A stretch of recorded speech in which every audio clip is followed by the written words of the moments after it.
International trade was, once upon a time, an obscure subject that people in international relations and economics might want to study, but would otherwise stay out of the public limelight. But goodness how times change. Indeed, over the last decade or so, international trade has become a hot-button political issue, and we are starting to see the reverse of a very long-lasting trend going back to the end of World War II, where countries would reduce the number of restrictions on international trade, and thus international trade was blooming. So, what gives? Why is it that for decades, countries believed that international trade was a ticket to prosperity, not only for themselves, but everyone else worldwide? And indeed, how is it that we've seen that happen over the course of those decades, and yet today we are starting to see the reversal?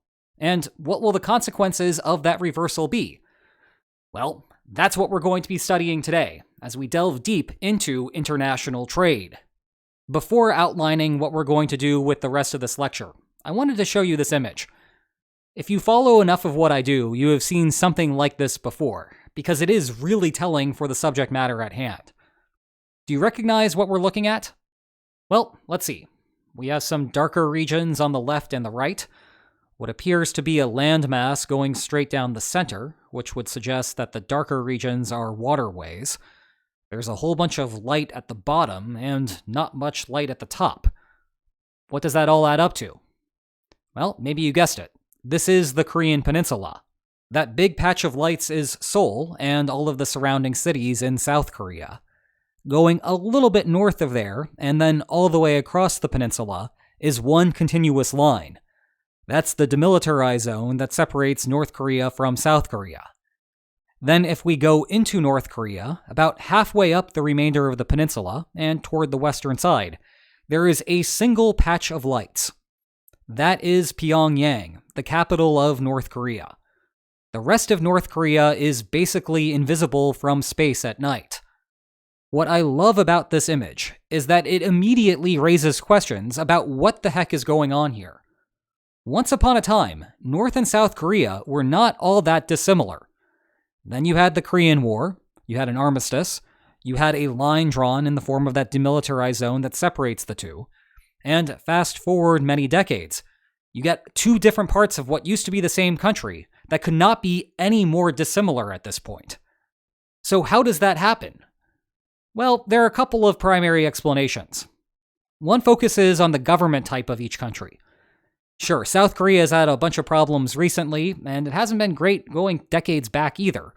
But South Korea is not North Korea. North Korea, for its entire history, has been run by the Kim family. It is an extractive regime. There are basically no freedoms within the country. Potential entrepreneurs inside of North Korea would have to invest whatever money that they have to perhaps build a business.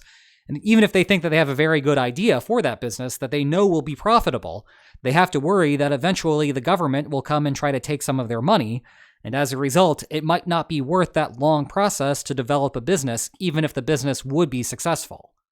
All of that is true, and if you took a course on comparative politics, you might learn about what exactly goes on with those extractive institutions. But it's not the topic that we have in mind for today. The topic that we have in mind for today is international trade, and there's a funky little word that governs what's going on the peninsula. That funny word is autarky. North Korea lives in a world of autarky, South Korea does not. And although autarky and anarchy sound relatively similar, they mean dissimilar things. Anarchy is the absence of an overall authority. Autarky is the absence of trade. North Korea, by and large, tries to forego international trade. Some portion of that is forced upon it by international sanctions, a topic that we will eventually cover in this course. But a good part of it is North Korea's government actively deciding not to engage in international trade. South Korea has no such policy. South Korea, in fact, is deeply entwined internationally in all sorts of global supply chains and just trade bilaterally. And that is a major reason why South Korea looks like a Christmas tree at night, and North Korea does not. But so far, I've just said that is the consequence of international trade. I have not exactly explained how that works in practice. So that is going to be one of the things that we're going to cover today. Why is it that international trade can create wealth? And simultaneously, why is it that some countries, despite the fact that that is true, choose not to engage in international trade? And specifically, we are going to do this today in two phases. The first half of this lecture will be on why countries do want to trade with each other by and large. And even though we may have heard a lot about restrictions being put on trade, those countries are still trading together quite a bit. We will look at 4 mechanisms for international trade, ranging from the most obvious at the top to the least obvious at the bottom. The most obvious situation is where one country has a production incapacity. That will be a situation where that country really wants or maybe outright needs something to be able to function well as a country, but is incapable of producing that good itself, and thus it must look to the international market. The second mechanism is absolute advantage, which is a less extreme version of a production incapacity. Here, my country is perfectly capable of producing some item. It's just that we're not very good at doing it. Meanwhile, your country can also produce that item, but in contrast to my country, your country is actually very good at it.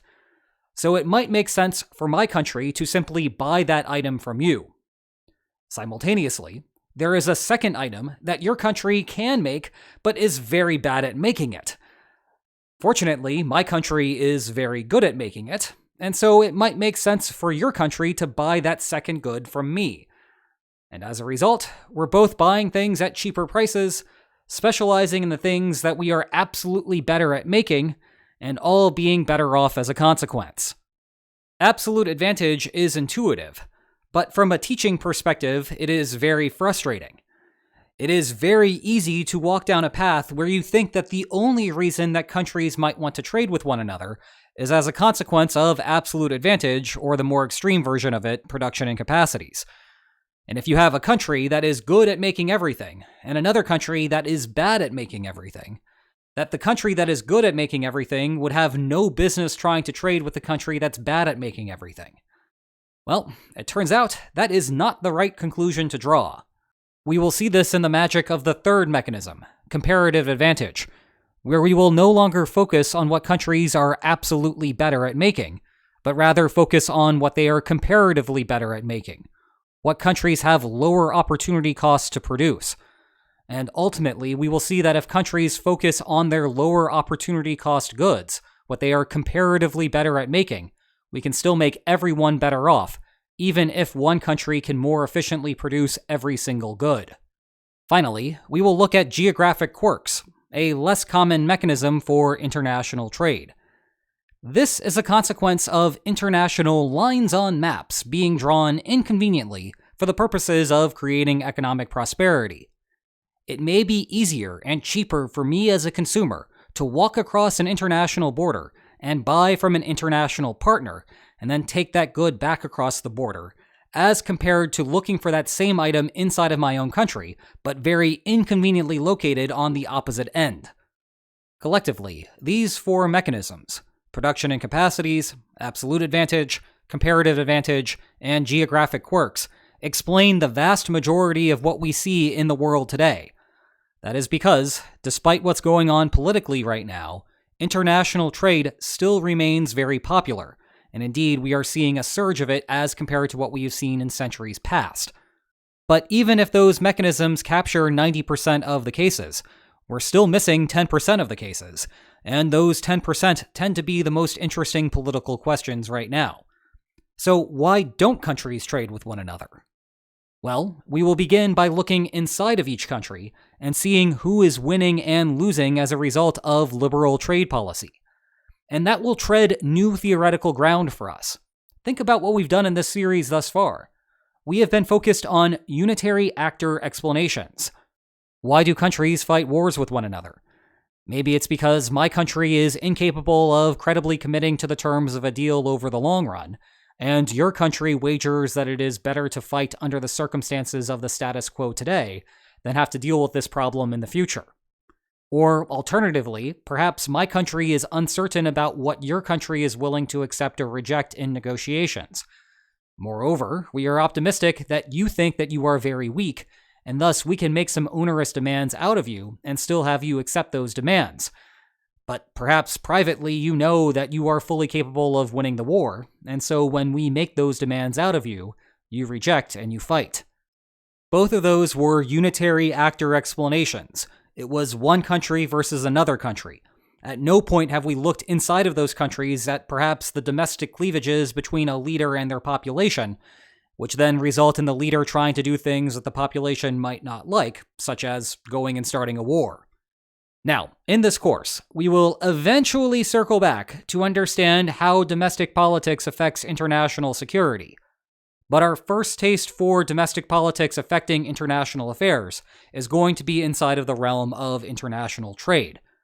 It may be true that liberalizing trade policy increases a country's wealth.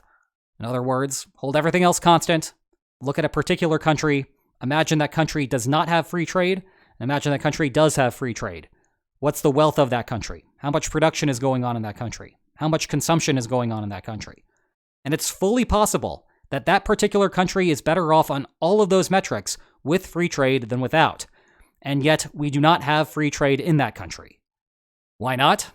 Well, production may be going up and consumption may be going up overall in the country, but there may be some individuals simultaneously in the country who are losing out. They may be losing their jobs, they may be unable to make as much in terms of sales, they are not going to be as rich as a consequence of the trade policy. And if it so happens to be the case that those people who are potentially losing out from the trade policy are the politically powerful individuals within the country, then that trade policy never gets liberalized. And while that may seem obvious on the surface, we are going to dive deeper into the domestic politics and understand how there may be some structural factors that allow those potential losers from international trade to carry the political order of the day. Then we'll switch back to a unitary actor explanation and look at national security externalities that may arise in international trade deals. Yes, having liberalized trade may make your country richer in the short run, but if it causes long-run national security side effects that make your country weaker overall, then that leaves you open to exploitation from countries in the international system, and you may be better off in the long run to be poorer today by not having the trade deal, but safe and sound in the future. Finally, with tariffs being a primary way of restricting international trade, we are going to examine where that money goes. Some countries struggle to raise tax revenue. It turns out that people, broadly speaking, don't exactly like to pay taxes. Well, for those countries, tariffs are a relatively attractive way of raising tax revenue. If you can control your borders, then you stop anything from coming in unless a tax is paid, which makes it relatively easy to enforce compared to other ways of acquiring tax revenue. Okay, our first mechanism for international trade is production incapacities. And we're going to use China to illustrate this because it works both directions. Think about what China has a lot of and what China is lacking. China has a lot of rare earth minerals, and while that name is misleading, there are actually quite a bit of rare earths around the world. It's still the case that China has a bunch of them, and a bunch of countries around the world do not have them. On the other hand, China is missing oil. Sure, there are some deposits within the country, but it's not nearly enough to satiate demand.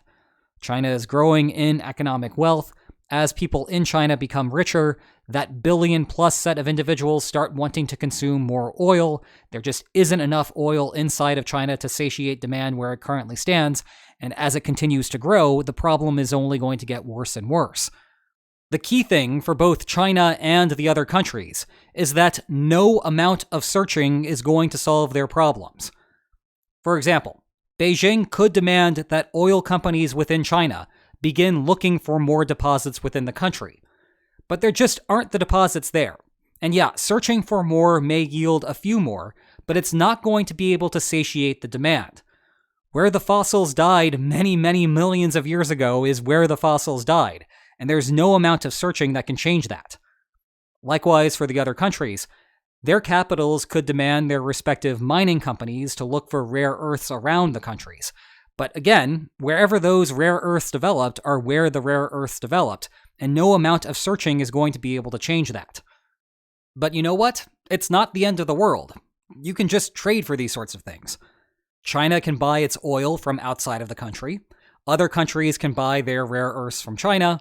China gets money making the thing that is capable of producing. The other countries get money from the things that they are capable of producing. And probably everyone is happier because they can actually get the things that they want.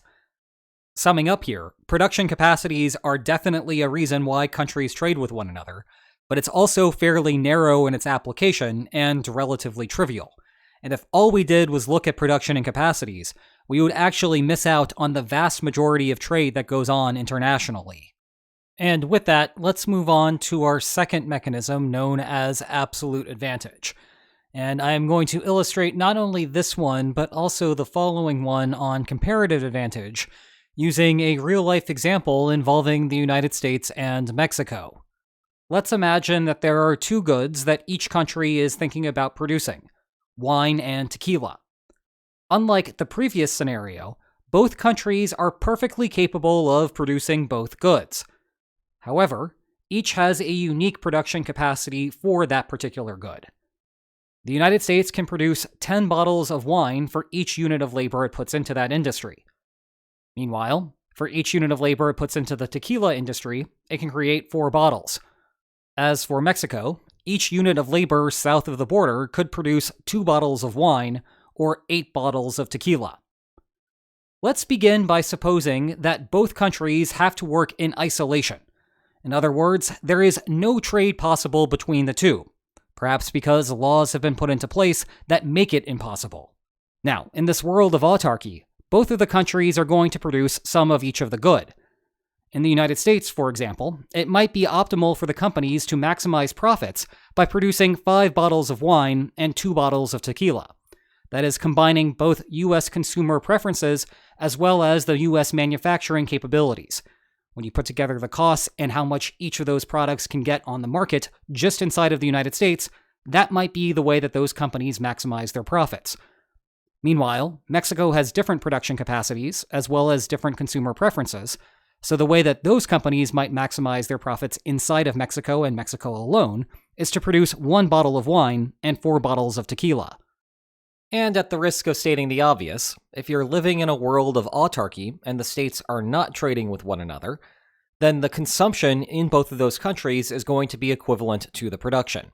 So 5 bottles of wine and 2 bottles of tequila in the United States, and again 1 bottle of wine and 4 bottles of tequila inside of Mexico. Let's rewind for a second and look at those production capacities.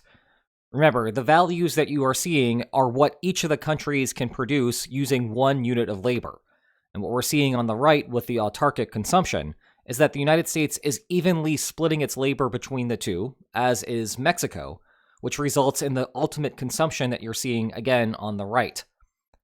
But here's an exercise for yourself. Can you figure out a way to have each of these countries do something different with the production capacities, and then have some trade between them that ultimately results in larger consumption for both parties on all of those goods?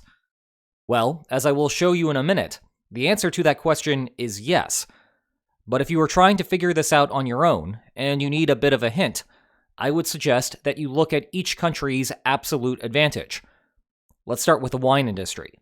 Inside of the United States, each unit of labor produces 10 bottles of wine.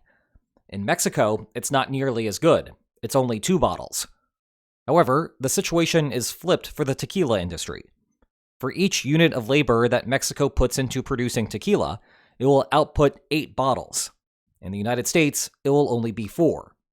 Thus, the United States has an absolute advantage in wine production, but Mexico has an absolute advantage in tequila production. And this does capture elements of the real world.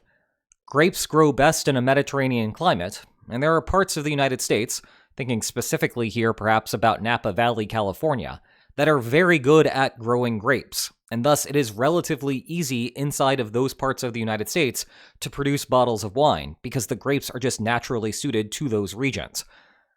Meanwhile, if you want to have tequila, you need to grow agave, and agave is a plant that grows best in the desert. Mexico has a lot of desert, so it is relatively easy to grow good quality agave in Mexico. And thus, naturally, the United States has this absolute advantage in wine, and Mexico has this absolute advantage in tequila. With that climate science out of the way, let me show you how both of the countries can do better with trade. Here we are going to have each of the countries focus exclusively in what it is absolutely better at producing. So the United States will focus entirely on the wine industry and get the full 10 bottles of wine for every unit of labor, because they are going to completely forego the production of tequila. In Mexico, it is the opposite, where Mexico is going to abandon its wine industry and put all of its labor into the tequila industry and get the full 8 bottles there. Now that you have that sort of production, you'll notice that more stuff is being produced than was the case under the world of autarky. And now when we have the borders open to trade between the two of them, we can allocate those goods in a way that not only is more stuff being produced, but ultimately more wine and more tequila is being consumed in each country as well. Specifically, the trade that we are going to institute is sending 3 bottles of wine from the United States to Mexico in exchange for 3 bottles of tequila. If you do that, then the consumption in this world of trade is the United States getting 7 bottles of wine and 3 bottles of tequila, and Mexico getting 3 bottles of wine and 5 bottles of tequila. And if you'll think back to what we had in the consumption under the world of autarky, the United States was consuming only 5 bottles of wine and 1 bottle of tequila, and Mexico was consuming only 1 bottle of wine and 4 bottles of tequila. So both parties are consuming 2 extra bottles of wine and an additional bottle of tequila in this world of trade. I don't know about you, but that sounds like a pretty good deal to me. There is more consumption on every dimension here, and it's all because the individual countries are focusing on what their absolute advantages are, producing more stuff, and then rearranging the goods afterward to ensure that consumers on both sides of the border are happy. Now, in practice, trade is not frictionless. You must actually get the objects from point A to point B across an international border. And that's going to be costly because you'll have to hire a truck driver or rent out a train car or something to that effect. How that happens has evolved over time and will be one of the topics that we'll talk about in our next lecture. The key point for now, though, is that by having each of the countries focus on their absolute advantages, so much extra stuff is getting produced that you can use some of the wealth that has been created to pay the individuals that are going to transport your products. Remember, both the United States and Mexico are consuming 2 additional bottles of wine that they would not be consuming in a world of autarky. Perhaps you can use 1 bottle from the United States and 1 bottle from Mexico to pay those individuals. Well, in practice, you're consuming a little bit less now than you were before, but the key thing is that you're still consuming more than you were in the world of autarky, even after accounting for those costs of trade. But actually, you can get trade to work under more subtle circumstances, where you're not beating both parties over the head with their absolute advantages. And that takes us to our third mechanism for trade, which is comparative advantage. You will note that we have new production capacities for each country, so let's take a look at them and analyze how this is different from before. In the United States, each unit of labor in the wine industry will produce 12 bottles of wine, and each unit of labor in the tequila industry will produce 12 bottles of tequila. Meanwhile, over in Mexico, each unit of labor in the wine industry will produce 2 bottles of wine, and each unit of labor in the tequila industry will produce 10 bottles of tequila. So, in this example, the United States is just better at making everything. It's really good at making wine as compared to Mexico, because each unit of labor will produce 12 bottles of wine, whereas in Mexico will only produce 2.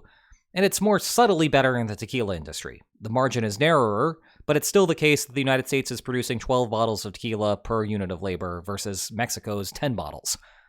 Now, under these circumstances, it is tempting to think that the United States has no need for Mexico. The United States is just better at producing everything, so it might not make sense to actually engage in trade relations with Mexico at this point. Mexico can do whatever it wants, struggling to afford anything at all. The United States can consume a lot because it's producing a lot of stuff, and there's no need to work across the border. Well, let's test that theory, first by looking at what production and consumption would be in a world of autarky, and then seeing if we can restructure production in a world of trade so that consumption is ultimately larger for both of those parties. Just like in the previous example, consumers in each country have varying preferences, and so even if the countries are not trading with one another, there is going to be some sort of domestic manufacturing in both of those industries. In the United States, it might be that 6 bottles of wine and 6 bottles of tequila are what are going to maximize company profits, whereas in Mexico, it's only 1 bottle of wine and 5 bottles of tequila. And of course, because this is autarky, the world is not having any trade go through it, which means consumption is going to match whatever production is in each of those countries. Well, now comes the test to see if we can figure out a way to get these countries to do better. So on the left, I've put back the production capacities, what is possible to do, and on the right, I have listed the autarkic consumption that each of those countries is going to have. Can we have the United States and Mexico do something else with its production, and then trade with one another, to ultimately have more consumption for everyone on every dimension? Again, the temptation is to say no, because the United States is absolutely better at producing each of those goods. But rather than focus on absolute advantage, let's look at each country's comparative advantage and what they can produce. The trick here is to think about opportunity costs. An opportunity cost is what you give up to engage in a particular activity. Oftentimes, when we're thinking about costs, we're literally thinking about how much money we have to pay for a particular good. I go to the store and buy a gallon of milk, they ask me for $4.50, I pay the $4.50, and thus the cost of that gallon of milk is $4.50. End of the story. But that is a very narrow conceptualization of cost. Yes, it cost me $4.50, but there were implicit costs there as well. One prominent one is the time that it took me to actually go to the store and purchase the milk. I could have been doing something else with my time other than driving to the store. This applies to things that are free as well. When you clicked on this video, you did not pay any money to watch this, or at least I don't think you did. Nonetheless, this is not free. There is an opportunity cost associated with watching this video. You are going to consume about an hour of your life if you're watching this at 1x speed, maybe only half an hour if you're watching it at 2x speed. That's a life hack for you. That is going to be an opportunity cost, because there is something else that you could have done with that amount of time other than watching this video. And by watching this video, you have sacrificed the other thing that you could have been doing. Now, how much value you have lost depends upon what your other opportunities were. If you were bored and didn't really have anything else to do, then there's not much of a sacrifice that is being made by watching this. On the other hand, maybe you just bought a new video game, maybe you heard about a great new television show that all of your friends are watching. You are not watching that show, you are not playing that video game as a consequence of watching this video, and thus you might be sacrificing a lot more from your perspective. So your opportunity cost is the value that you sacrifice by engaging in a particular activity. Take the value of what you are actually doing, look at the value of the next best opportunity that you had in front of you that you chose not to do, and the difference between the two is the opportunity cost of engaging in a particular activity. Taking this to the production capacities that you see on the left side, the United States has a relatively straightforward opportunity cost for producing a bottle of wine. Every bottle of wine it produces, it has to forego a bottle of tequila. And the same is true actually going in reverse. Each bottle of tequila that the United States produces, it has to sacrifice 1 bottle of wine. So the opportunity cost is simply 1 bottle of the other thing, whenever it comes to the United States allocating labor in one of those industries versus the other. The situation down in Mexico is more interesting. Each bottle of wine that Mexico produces, it has to sacrifice 5 bottles of tequila. The opportunity cost for producing wine is relatively large. Meanwhile, the ratio is flipped if we're looking at the opportunity cost of producing tequila. Every bottle of tequila that Mexico produces is 1/5 of a bottle of wine that Mexico is foregoing. So if we're thinking about this, Mexico has a relatively high cost of producing wine and a relatively low cost of producing tequila when we're looking at this in terms of opportunity costs. So that is your big hint. Remember, our goal is to have the parties trade with one another and reallocate their production in a way that consumption is ultimately going to be greater on every dimension as compared to a world of autarky. And again, remember, the big hint here is that Mexico has a low opportunity cost for producing tequila as compared to what the opportunity cost is for the United States to take the same action. So again, with that hint, can you figure out a way to have each of these countries reallocate its labor in a particular way so that more stuff is being produced overall after the parties trade with one another? Which then therefore means that more stuff is being consumed on every dimension as well. Well, the answer is yes. We are going to dump all of Mexico's labor into the tequila industry. We're going to have the United States still focus a little bit on tequila, because we need to have a lot of tequila be produced ultimately to make everyone better off. But we're going to have the United States mostly focus on its wine industry. And if we do that, then we can then engage in trade afterward, which is going to result in more consumption overall. Indeed, with trade, the United States will ultimately consume 7 bottles of wine and 7 bottles of tequila, and Mexico will consume 2 bottles of wine and 6 bottles of tequila. So what we're seeing is that Mexico is sending 4 bottles of tequila to the United States, and in exchange, the United States is returning 2 bottles of wine. Sure enough, we are doing better than we were before. In each of those categories, an extra bottle is being consumed.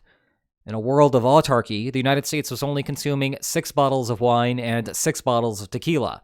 Now it's 7 and 7. In a world of autarky, Mexico was consuming 1 bottle of wine and 5 bottles of tequila. Now it's 2 and 6. Mexico is doing better as well. Lo and behold, we have seen the magic of comparative advantage at work. Yes, it is true that the United States had an absolute advantage in each of those production categories. And yes, it might have seemed on the surface that the United States would not benefit from engaging in trade with Mexico. But it turns out, in practice, that is wrong.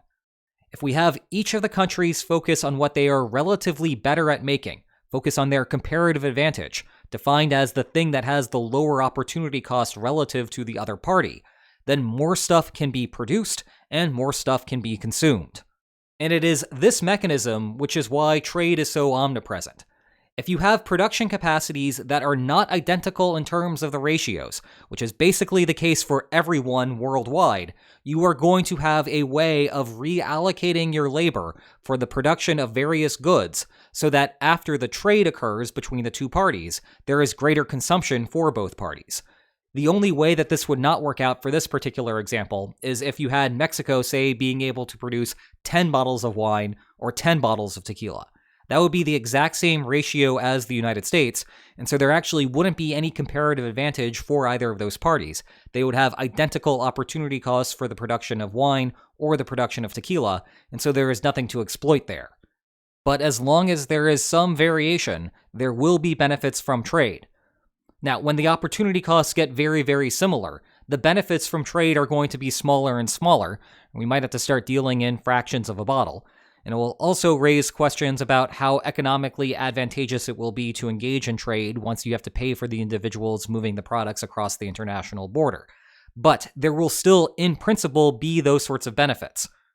And it is that type of variation that is all over the place in the real world, which is why so many countries trade with one another. The final mechanism is narrower than the other three, but nonetheless illustrates some absurdities that can arise when there are restrictions on trade across international borders. The reason that this is less frequent is that it has to do with geographic spread, and there aren't that many countries in the world with exceptionally large borders. But for the countries that do share an exceptionally large border, then you can get into the following situation. Historically speaking, in the United States, aluminum production tended to come from the Pacific Northwest, mostly inside of Washington state. In contrast, in Canada, most of the aluminum production came toward the east, in Quebec. Now, imagine that you are a business owner in British Columbia, maybe even Vancouver, right across the border from the United States, and the thing that you sell requires aluminum cans to go to the end consumer. Maybe you're a brewer and you make beer, maybe it's a specialty soda, whatever. Either way, you need aluminum cans. Where are you going to source your aluminum cans from? Well, the only reasonable answer is to source your cans from Washington state. It's right across the border from you. You'll be able to get your products very quickly and very cheaply. It's possible if you pick up the phone right now that the cans may even arrive tomorrow or the day after that. In contrast, it would be crazy to think that it would be a good idea to get those cans all the way from Quebec. That is a long distance to travel, it's going to cost a lot of money to ship those products all the way across the country, and it's going to take a long time. Similarly, if you were a business owner in New York, also interested in buying aluminum cans to put your product inside of those cans and then sell them to the end consumer, It's only reasonable for you to purchase your cans from Quebec, for the exact same reason that the British Columbia business should be purchasing its cans from Washington. Quebec is close by, it's going to be cheap, it's going to be fast, it's going to be easy. All of those things would not be the case if you're trying to buy your cans all the way from Washington. However, all of that requires there to be trade across the borders. If you close the borders to trade, none of that is possible. If you raise tariffs across the border, then it's going to be economically infeasible to ship those goods from the close location, even though in principle it should be cheaper. Add the cost of the tariffs, and suddenly the domestic product is looking more attractive. But in the end, those policies are going to be economically destructive. They will be bad for business. They are going to raise the costs associated with producing the good, which is going to eat into that company's profits, as well as make it more costly to the end consumer to purchase the good. So this is not a case where one of the countries may be naturally better at producing a particular good. It might just be that because of some random coincidences, you've had products be distributed across borders in this particular manner, and as a result, it's just cheaper to source close to where you are rather than go inside of your own borders, but all the way across the country. Again, this mechanism is less pervasive than the others because it requires the two countries to have a relatively long border with one another. It turns out that the United States and Canada are rather exceptional in that regard. The average pair of countries that do in fact share a border tend to have a much shorter border. Nonetheless, it does illustrate the absurdities that arise when you constrain free trade as a consequence of some sort of artificial border that mankind created, and you're not trading purely based off of geographic sensibilities. Okay, let's take a step back, think about what we've discussed so far, and what we still need to do in this lecture. Thus far, we have seen 4 different mechanisms for why countries might want to trade with one another, and indeed, that helps us explain why there is so much trade in the world. Still, there are cases out there where countries don't trade with one another, or have various restrictions put into their trade practices. We should start trying to understand why those things happen. To draw a parallel with that research thought process, previously, when we were exploring the causes of war, the first thing that we established is that, in principle, there should be settlements that leave both parties better off than if they fought a war. War is costly, war is inefficient. Why is it that states sometimes choose to fight and not strike a deal instead? Well, now we have established a similar sort of inefficiency puzzle when it comes to trade policy. This time it is constructive rather than destructive, but nonetheless, we have seen that two countries trading with one another can produce more stuff and consume more stuff overall than if they don't trade with one another. So it is puzzling then when two countries decide not to engage in that sort of relationship. And any explanation that we have for why countries choose to avoid those trade relations or restrict those trade relations must answer that inefficiency puzzle. To get at one answer, we need to look inside of each of those countries and see who exactly is winning, because not everyone is. As a starting point, let's talk about US wine manufacturers. They are one of the winners here. Why? They can produce wine efficiently, meaning that once the border with Mexico is open, those US wine manufacturers can expand their businesses, and therefore produce more wine and sell more wine, both in the United States and in Mexico. And that last bit is subtle. These US wine manufacturers are now going to produce more wine overall, including for US consumers. It's not that having these borders open allows this wine to leak across the border and then deny it to US consumers. There is more wine being consumed overall in both countries, the United States and Mexico, and that is very good news for these US wine manufacturers. For basically the exact same reasons, Mexican tequila manufacturers are going to do well.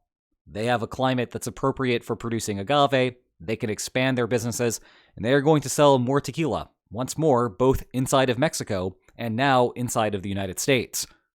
But perhaps the biggest winners of all are the consumers of both countries, US consumers and Mexican consumers.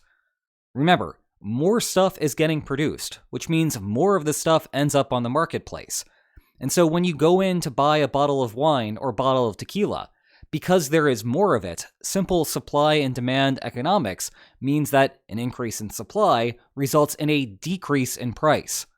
So that means the consumers who were previously purchasing wine are still doing so, but are saving money in the process. That is effectively money in their pockets as a consequence.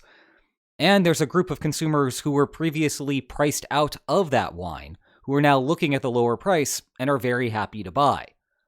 Same is true for all of the tequila consumers. There's a bunch who were previously happy to buy the tequila. They are saving money, so there's more money in their pockets. And now there is an additional group of consumers who are looking at the lower price tag and are happy to buy now. And I can't emphasize this point enough. As long as we are talking about goods where it is possible to expand operations and expand production, even if we're looking at a product like US wine and thinking about how US consumers are affected by opening the borders, this is still going to result in lower prices for those US consumers because the operations are going to be expanded at home, and thus there is going to be more wine inside of the United States, even though there is now wine spilling across the border into Mexico. Unfortunately, it is not all roses.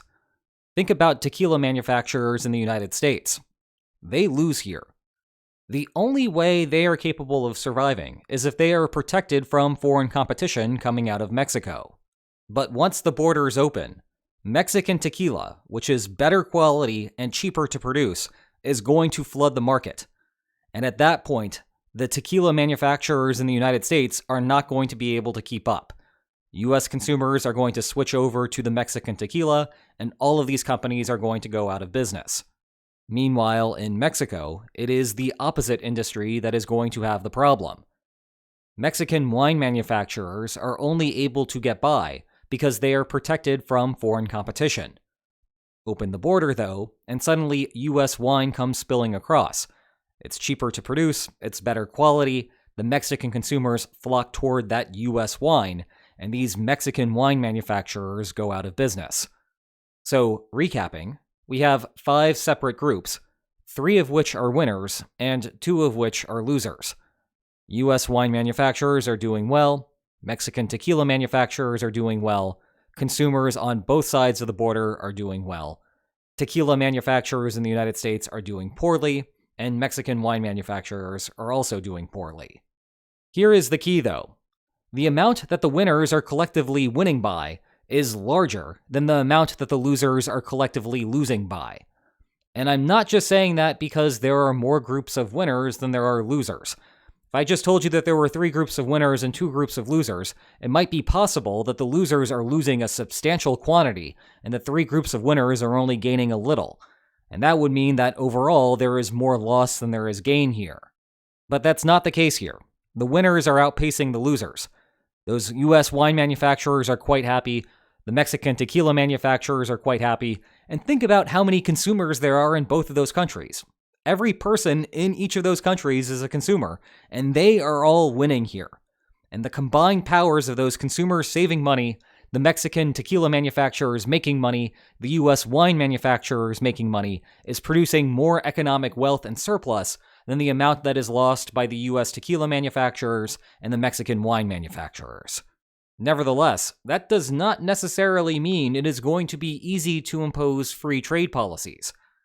Remember, I said that the vast majority of the winners here are the consumers, because there are so many consumers in each country.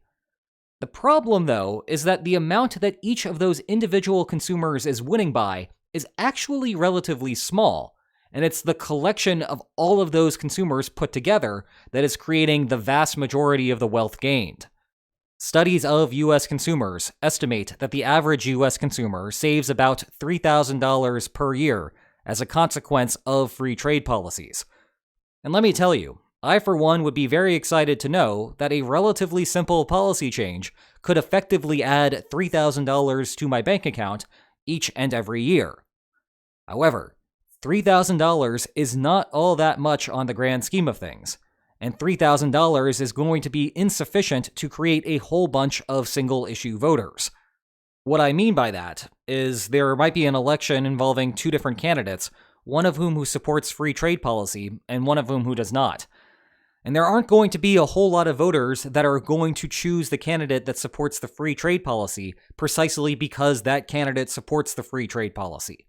It might be a component in the decision, but because it's only $3,000, there are going to be a host of other issues that may be more important to the particular voter that are going to drive that voter's decision more so than the free trade policy.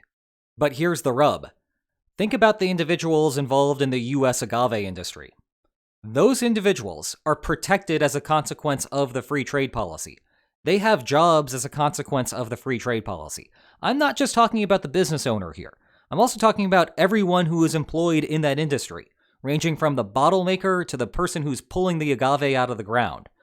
All of them have jobs exclusively as a consequence of the free trade policy being denied. And thus, those individuals are much more likely to be single-issue voters.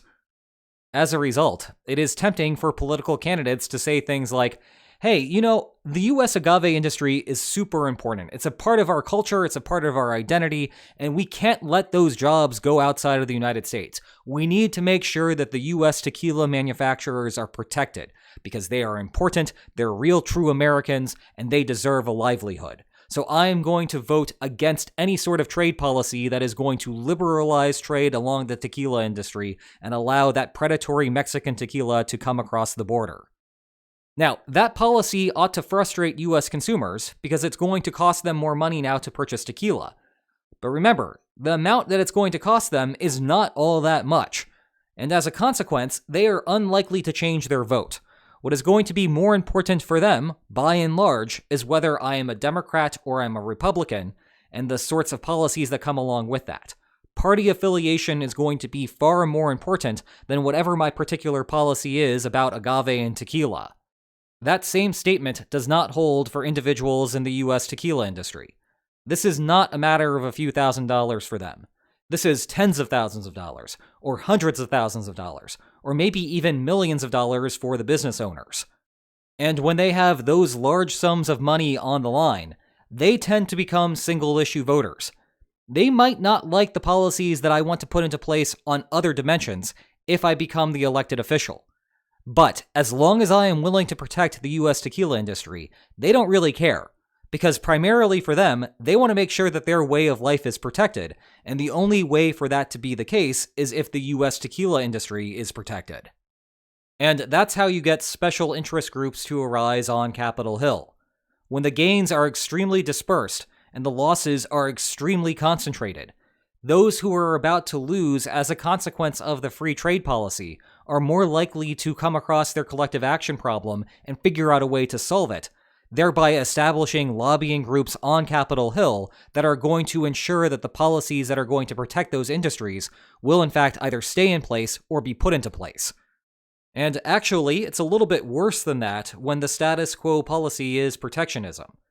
Under those circumstances, the companies that are on the verge of losing a lot of money should the policy be relaxed actually have quite a bit of money as the status quo, which means they have a war chest that they can use to fund the lobbyist groups on Capitol Hill.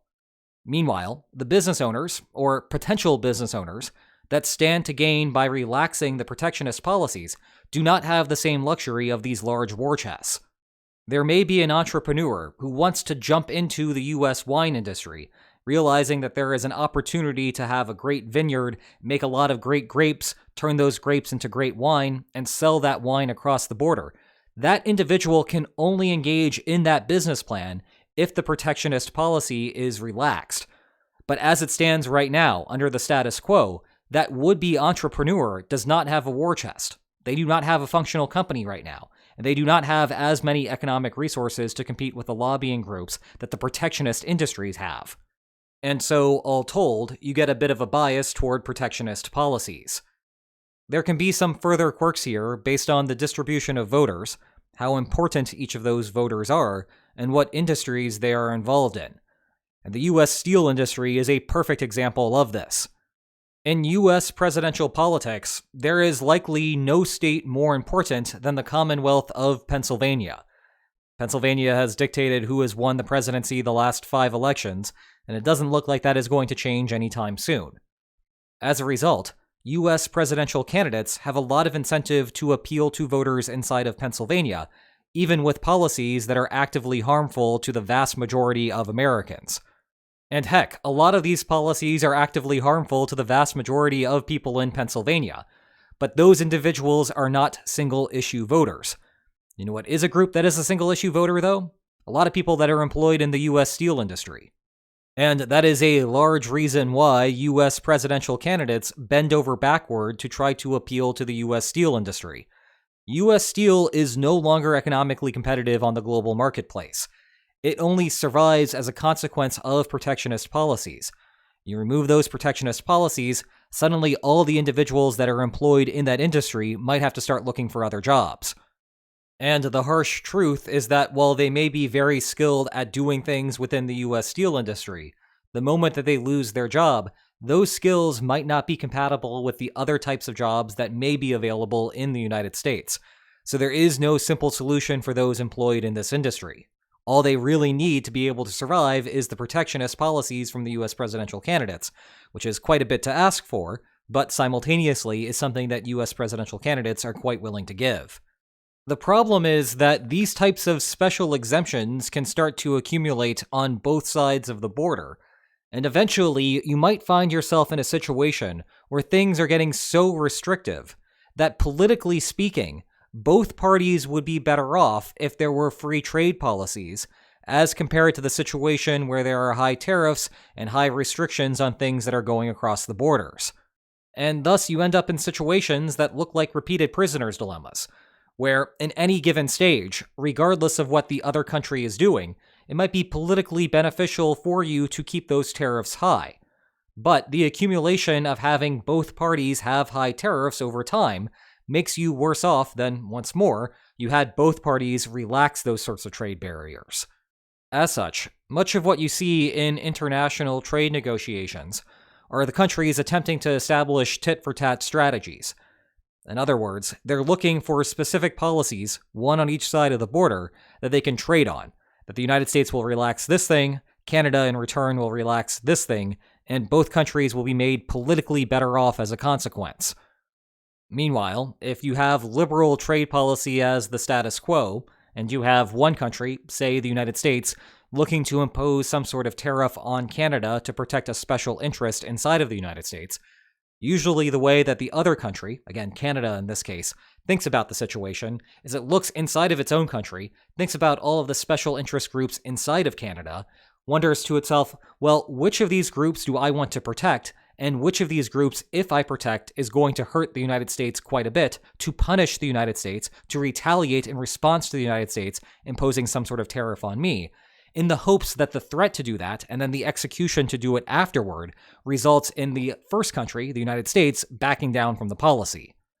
Moving on, I still have a couple more mechanisms for why you might see restrictive trade policies that have nothing to do with the standard sorts of domestic policy frictions that go on within countries. One of these involves national security issues, and again, we are back to the U.S. steel industry here. It is great if liberalizing trade policy will make a pair of countries richer. It is not as great if one of those countries, as a consequence of the liberal trade policy, is going to grow less powerful over time, and as a consequence, 5, 10, or 15 years down the line, be hurt in crisis negotiations. Why do we have U.S. steel here again? Well, U.S. steel is uncompetitive in the global marketplace, and as a consequence of exposing U.S. steel to the foreign market, U.S. steel has suffered. That has been bad for U.S. steel, but it has been good for consumers inside of the United States that would rather have cheap steel. But what happens when a war starts? A lot of the weapons of war are crafted using steel. If you do not have access to steel, it's going to be difficult for you to buy more tanks. You can only purchase a tank from a company if the company has the steel to make the tank. And if a war is going on, you might not have access to the global marketplace. You might need to source that steel domestically, and if all of your steel companies have disappeared over time because of the globalized marketplace for steel pricing out U.S. steel, you are going to be in a world of hurt. And this is just the tip of the iceberg for the concerns in the U.S. national security industry right now. The United States has also basically lost its shipbuilding industry, and it turns out the ability to produce ships is very important if you want to have a functional navy. Obviously, the United States Navy still produces ships, but in the event of a long naval battle against, say, China, you're going to have to produce a lot of ships rather rapidly, and the U.S. Navy does not have the ability to scale up that quickly. This is also a big deal for US manufacturing more generally. A lot of manufacturers have left the United States, which is, again, fine if it's good for US consumers and you're interested in trying to get wealthier. But in the event of a war, think about what happened during World War II as an example. A lot of the US manufacturers stopped what they were doing in terms of producing civilian goods and started producing tanks, started producing rifles, started producing bullets, and so forth. If the same thing were to happen today, if World War III were to begin, the United States does not have the manufacturing industry that it had during World War II that allowed the United States to win World War II. And perhaps the icing on the cake here in the 21st century is US drone manufacturing. Yeah, there are manufacturers of drones here in the United States, but the vast majority of them are sourcing the vast majority of their components from Chinese manufacturers. And in the event of World War III, that supply chain gets cut off, and suddenly the United States is not capable of producing the quantity of drones that it would need to win that war. As a result, even in countries that are big fans of liberalized trade policy, you may see quite a few national security exemptions carved in.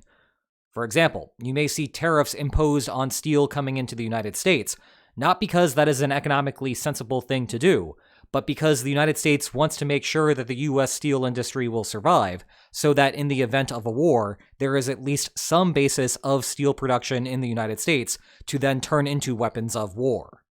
These incentives can also arise in a couple of weirder ways that are worth going through. I mentioned earlier about how rare earths aren't actually all that rare, even though China has this reputation of being one of the few countries that is capable of producing rare earths. Well, what's really going on is that processing rare earths is exceptionally environmentally hazardous, and there are not that many countries willing to pay the price to process those rare earths.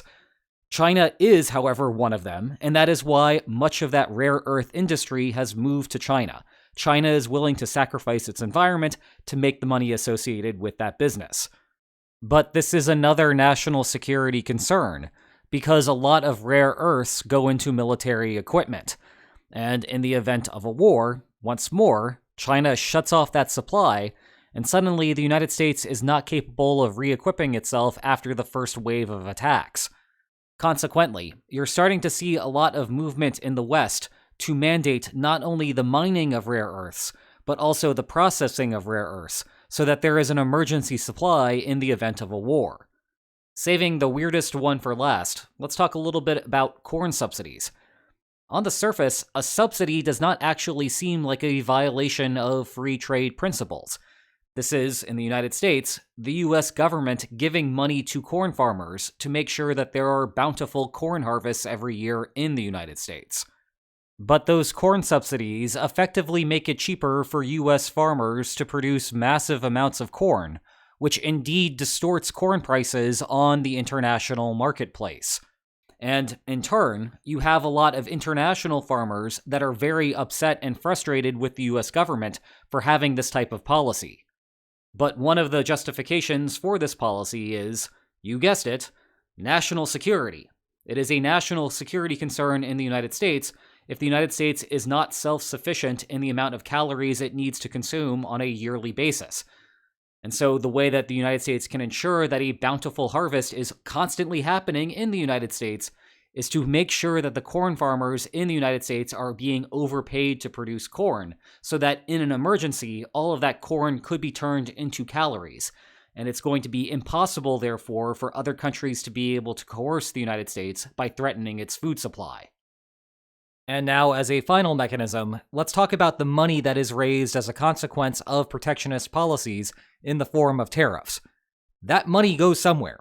When you have a product that is coming into the country, and at the import site, there is a tariff levied on that good, that is money that goes into the government's pocket. Now, due to all of the inefficiencies that we have talked about when you restrict trade policy, this is not a particularly good way of raising revenue if you are a government. But for some governments, they might not have much of a choice. Think about tax compliance, and more specifically, income tax compliance, inside of Western countries. I pay an income tax, there's a good chance that you pay an income tax. Why is it that you do it?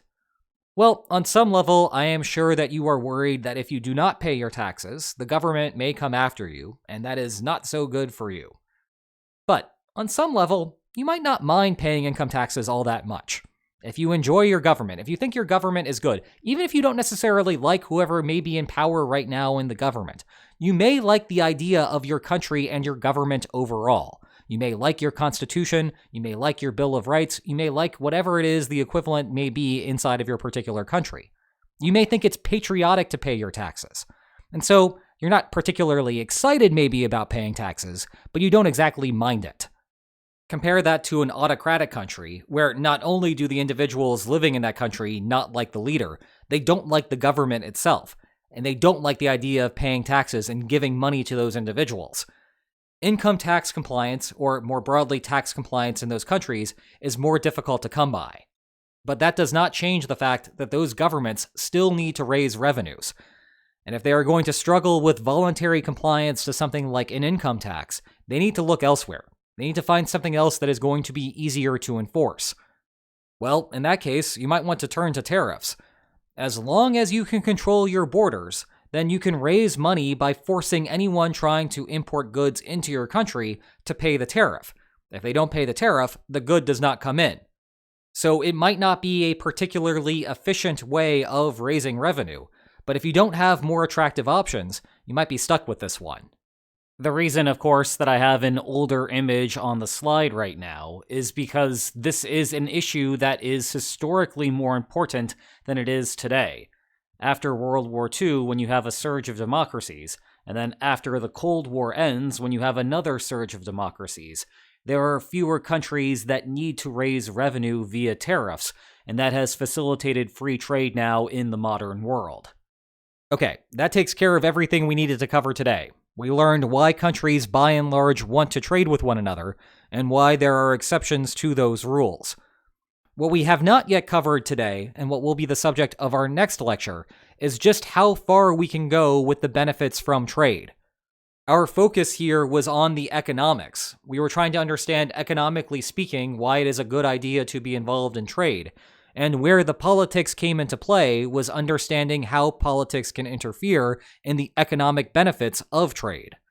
But this economic system has evolved into a much larger liberal world order that uses the gains from trade as a base step to do a whole lot more. And that whole lot more will be the subject of our next lecture. So I hope you enjoyed today's lecture, and if you did, please like, share, and subscribe, and I will see you next time. Take care.